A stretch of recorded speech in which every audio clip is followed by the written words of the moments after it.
Hello, kamusta po kayong lahat mga kabayan? Ako nga po pala si Mang Jose at isang OFW dito sa Canada. And welcome back to my YouTube channel. So bago nga po pala ako mag-umpisa, gusto kong pasalamatan lahat ng mga bagong subscriber. So naka-gain po tayo ulit ng more than 300 subscriber sa isang buwan. So thank you, thank you. And sa lahat ng mga hindi nag-skip ng ads, sa lahat ng patuloy na sumusuporta, maraming salamat po. So bago ako magsimula, intro muna tayo.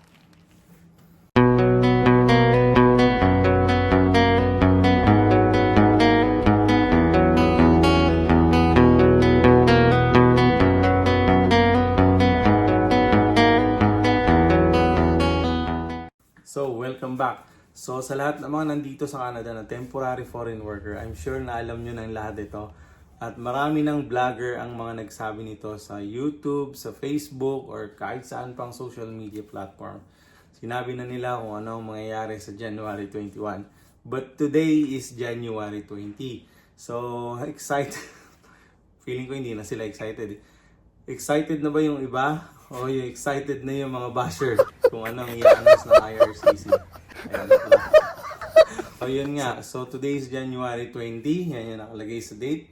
So maya-maya lang mag-a-announce na, or bukas, January 21, mag-a-announce na sila kung ano talaga yung nilalaman ng news na tungkol sa bagong rules ng spousal open work permit.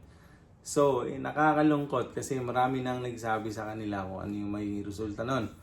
So, may mga nagiiyakan, may mga nalulungkot, may mga nangihinayang kasi mga gumastos na sila eh. So, sa part namin, hindi lang iyak, hindi lang hinayang, hindi kasi namin alam kung ano yung magiging. Pero kalimutan na natin yun. Yun yung nakaraan, yun yung tadhana. Kaya, for us, may mga nagsasabi kasi dapat hinintay nyo muna PR kayo bago. Hindi, wala na sa amin yun. Basta magkakasama kami. Sasabihin, hindi practical na basta magkakasama. Family is family. So, kahit ano pang sabihin nyo, family is family. Sa mga nagsasabi na sana inuuna nyo, wala nang sana ngayon. Kasi nandito na eh. Everything happened for a reason. Kaya for now, feeling okay naman na kami. Deep inside hindi. Pero everything will happen according to the will of the Lord. Kaya naman, tinanggap na lang namin mag-asawa. So, sa pagtanggap namin, nagpaplano rin kami. Hindi yung tatanggapin lang namin na bahala na si Batman. Kaya tinanggap namin, nagplano kami, sinamahan namin ng dasal. So, hopefully, samahan kami ni God, ni Papa God, kung ano man yung tatahakin naming landas pagkatapos ng April 19. Hindi na rin kami nagpaplano na mag-restoration kasi once na nag-restoration nga pala kami, wala na kaming trabaho. So, pag naghintay kami ng restoration, nag-stay kami dito, magbabayad ng bahay, magbabayad ng bills, pagkain, tapos stop yung mga bata. I think much better na kung talagang mawalan kami ng status, bago pa kami mawalan ng status, uuwi na lang kami. And last 2 days ago, nag-check na rin si Mrs. ng plane ticket namin.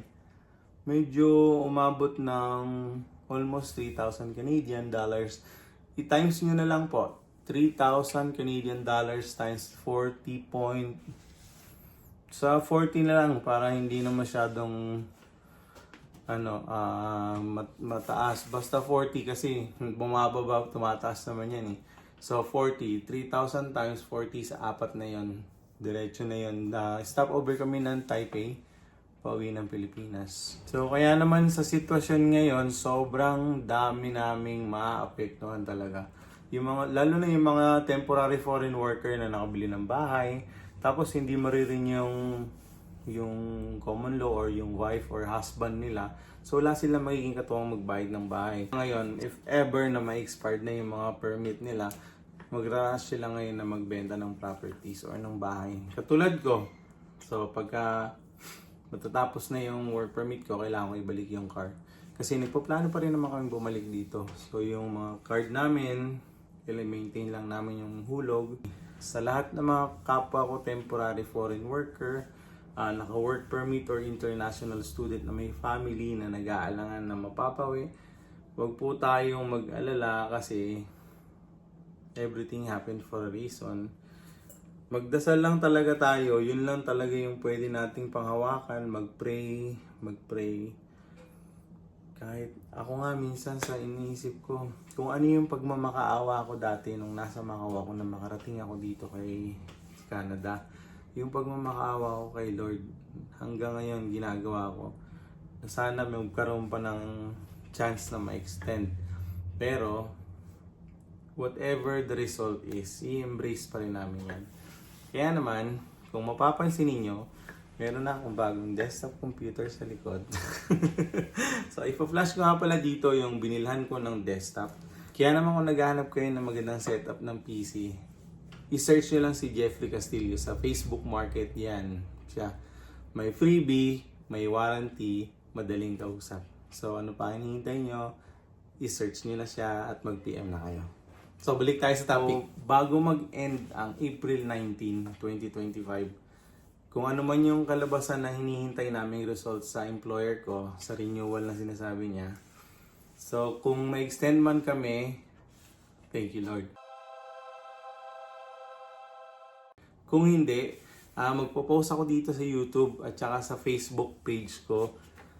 Nandiyan sa comment down below yung Facebook page ko. Ipo-post ko dyan kung ano, or sa susunod na video, kung ano ang... Teka, masyado matagal yung susunod na video eh. Kasi almost every month lang ako gumagawa ng video eh. So, sa susunod na video, sana may result na kasi February patapos na yan for sure. So, ipopost ko doon kung ano yung mga hindi na namin madadala na pwede pa naming maibenta sa napakamurang halaga. Hopefully, matulungan nyo kami na may kumuha nun na maging at least cash, baon namin pa uwi or may dagdag namin sa pamasahe. So, iwan ko yung link sa baba and abangan nyo yung iba pang mga susunod kong video. Sana matulungan nyo kami na ma-dispose yun na kahit pa paano may bumalik man lang sa amin. Pero syempre, sa pinakamamurang halaga na po. Wala kami inaasahan sa EOI kasi ang baba ng points ko. Sa Express Entry, malabo, mababa rin yung points ko. Kaya isa na lang yung inaasahan talaga namin is yung Miracle. Miracle na sana sabihin ni Honorable Miller na bukas, exempt na natin lahat ng mga nandito. Hintayin na natin silang makapag-renew and then makapag-apply ng permanent resident. Sana, di ba?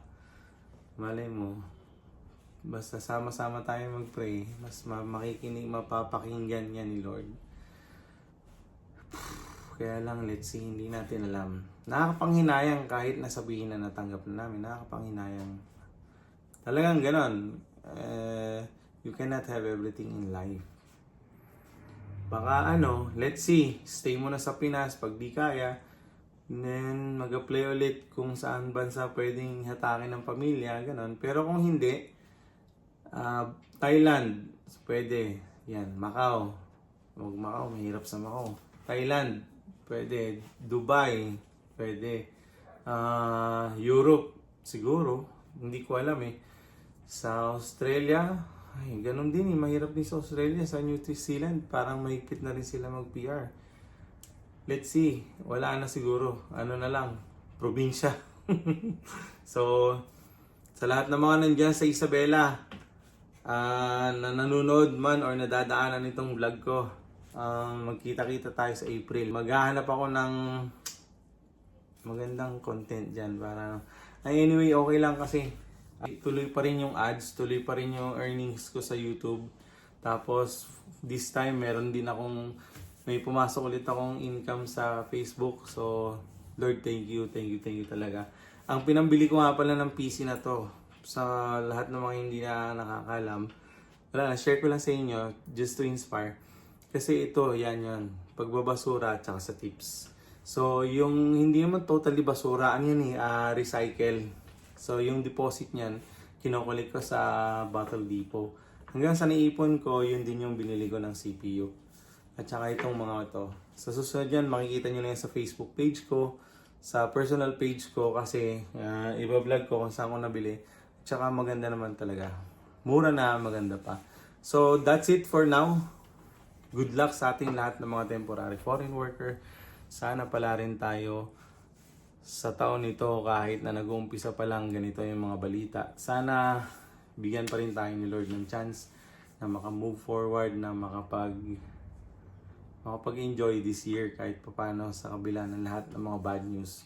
It's okay. It's never too late. It's not the end of the world. Kaya pray lang talaga. Happy Valentine's na next month. Magpo-post ulit kami ng paninda para sa Valentine's Day.